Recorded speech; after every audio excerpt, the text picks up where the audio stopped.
This is the GMC Yukon Denali, a massive family-friendly 8-seat SUV that's coming to Australia in 2025. And in this preview, I'm going to tell you whether you should be excited about it. And spoiler alert, if you like V8 engines, you definitely should be. Stay tuned. If you haven't already, please like and subscribe. Let's take a look at the Yukon Denali, shall we?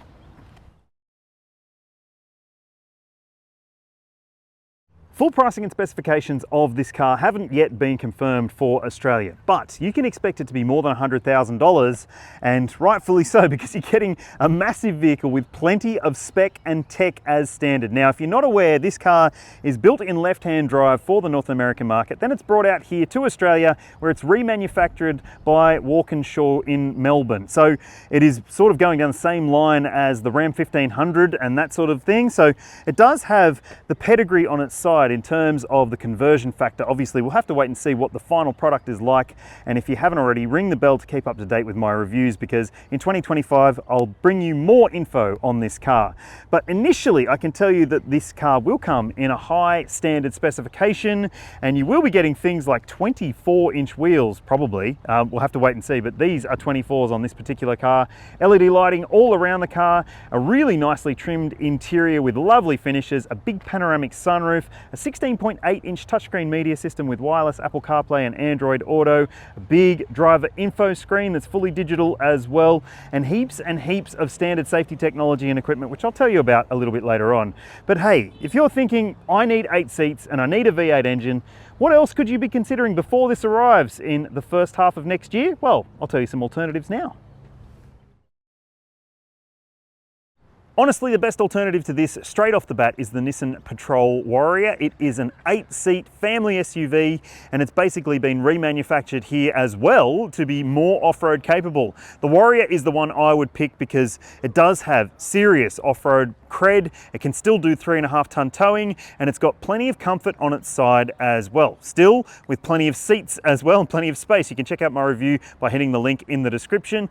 Otherwise, you're sort of limited to other vehicles that might cost a little bit more than that. So let's say the Land Rover Defender 130 with the V8 engine. Yeah, I've drove it recently as well. It's more than $200,000, but bloody hell, is it a good thing. It's got plenty of space, plenty of practicality, loads of grunt, and it could be a really good choice for you if you can justify the cost. But if you can't, then maybe one of those big pickup trucks like the Ford F-150, like the Chevy Silverado, like the Ram 1500. I'll put links in the description below for my reviews of each of those so you can weigh it up for yourself. But if you need 3 rows of seats, they won't do the job, will they? So do you think this is going to be worth the wait? I'd love to know your thoughts. Hit me up in the comments. Okay, I reckon this looks bigger than it actually is, and a lot of that comes down to the fact that this is a tall and wide vehicle. It's long as well, but we're talking more than 2 meters wide and nearly 2 meters tall, and yes, it's about 5.4 meters in length. So like a dual cab Ford Ranger or something like that in terms of overall length, but obviously it does have a very different stance to that. It's got a really nice long wheelbase. It's got 24-inch rims on this particular pre-production prototype model, and I think that it does look absolutely fantastic. This is a baller SUV. It's got plenty of really handy tricks as well, like these pop-out side steps or running boards. So yes, they will pop out when you open the door, so you can help yourself get in a little bit easier, which is good to see. I'll show you inside in a sec, but I just want to show you the rear aspect of this car. I think it looks pretty smart, and I love the fact that you've got the quad pipes at the bottom. Now let's have a look in the boot, because hey, this could be the real deal for you if you need lots and lots of space. And let's have a look at it in 5-seat configuration first. So 2 rows of seats in place. Yes, that seatbelt is in the way, but that's because it hasn't been unplugged. But just look at how much space there is there. If you're using this as a 5-seater, you will get a huge amount of boot space. Now, if you want to fold those seats back up, there's no manual pull tabs, because honestly, you probably couldn't reach. No, you couldn't. So you've got these little controls on the side here. If you want to raise those seats up, they will come up electronically, and the other side as well. And yes, that means that you've got plenty of space even behind the 3rd row. So it is going to be a pretty practical family mover, there's no doubt about that. And you can expect things like power point in the back here. This is a US spec power point, obviously.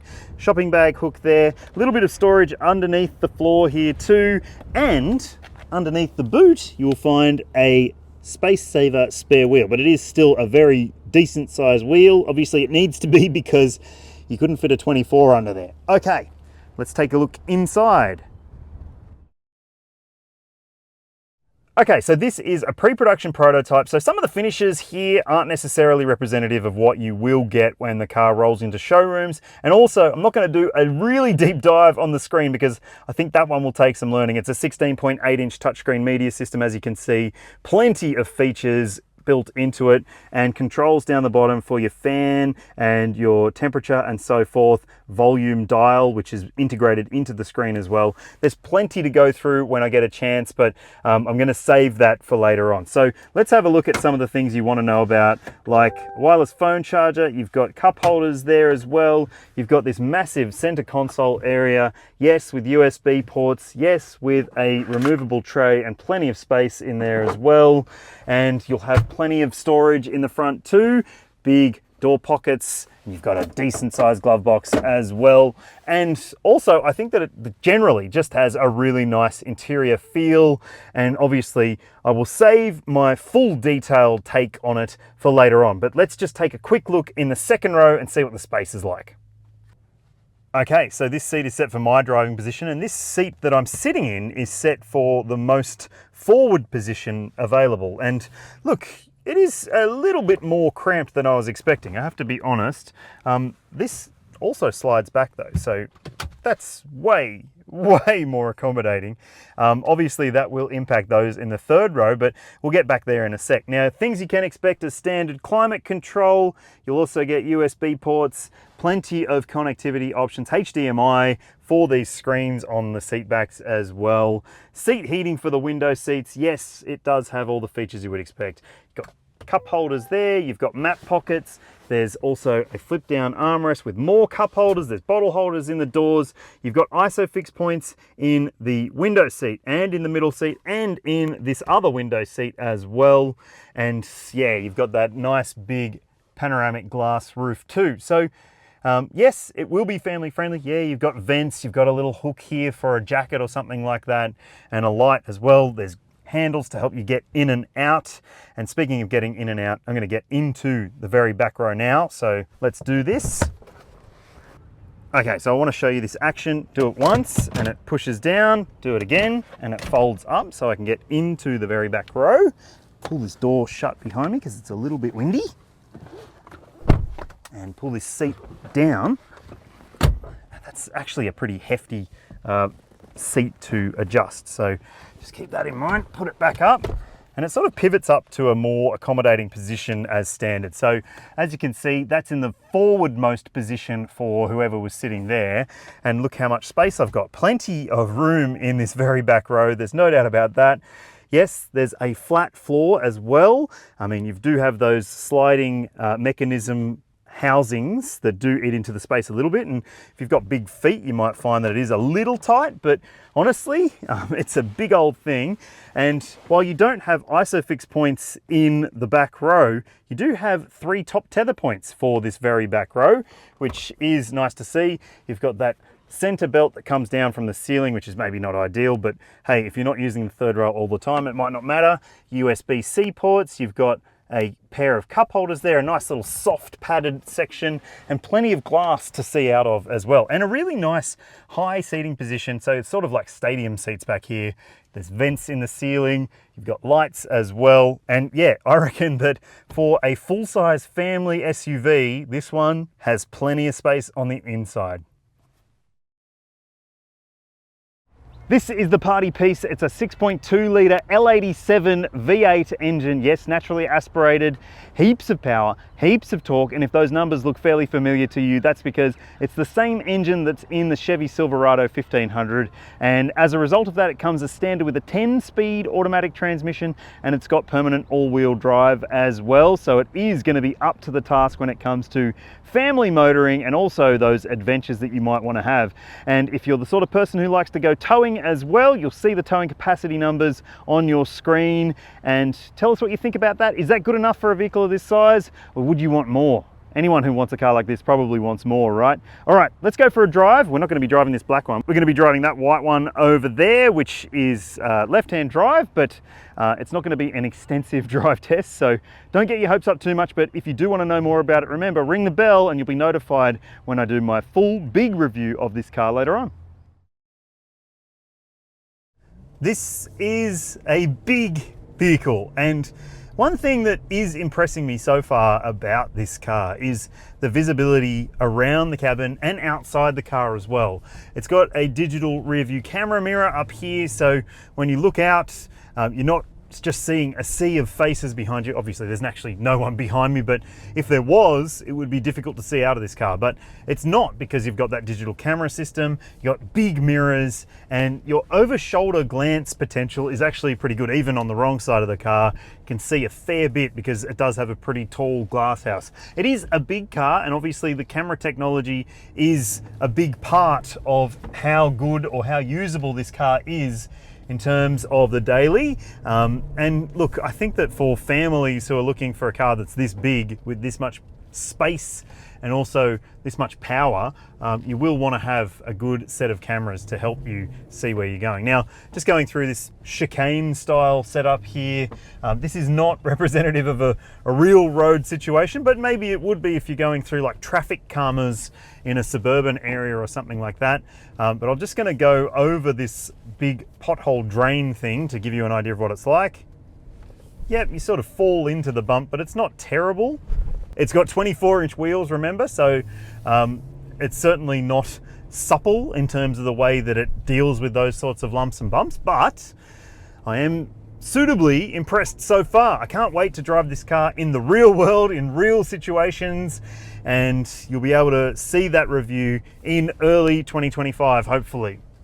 So yeah, it does have a 10-speed automatic transmission, and this is very much slow speed driving that we're doing, like not really much more than 50 k's an hour, but I will just give it a bit of a squirt to see what it sounds like when you do give it a bit more guts. Here we go. Yeah, you saw the smile get on my face then, didn't you? I'm just gonna give it one more. Yeah, yeah, I mean, if you like V8s, you're gonna like this car, I reckon. It does have a great soundtrack to it, and the 10-speed auto seems to do a pretty good job so far as I can tell. But like I said, make sure you ring the bell and you'll be notified when I do a full detailed review of this car very soon. I'll also tell you all about the fuel economy and the things you need to know about that when I get a chance to do a real drive.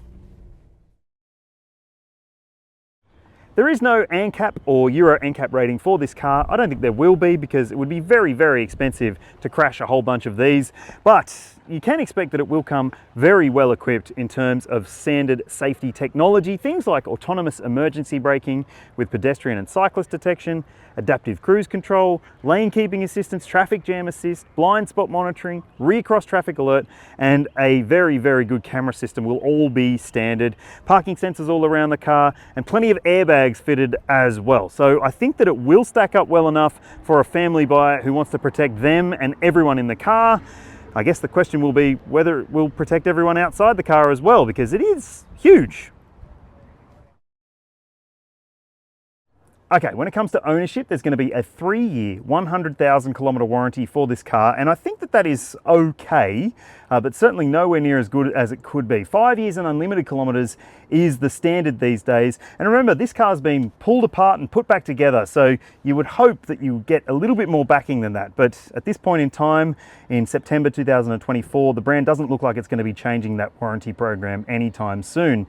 Now, service intervals are still to be confirmed, but you can expect it to be 12 months or 10,000 Ks, and the service pricing, there is no cap price servicing plan either. So all of those things might go a little bit against your decision-making process, but tell me what you think in the comments. Would it rule it out for you? You still get 3 years of roadside assist though, so at least that's something. So that's the GMC Yukon Denali, and look, I will be doing a more detailed review of this car later on, but if you haven't already, please ring the bell so you'll be notified when I do. And obviously I think that the pricing will be crucial for this model's success in our market, but if you like this and you've got money, you're probably going to buy one. I reckon that this stacks up really, really well straight off the bat, just in terms of size, presence and style. But tell me what you think about it in the comments. How much should it cost? I'd love to know your thoughts. And if you haven't already, please like, subscribe and ring that bell. See you when I see ya.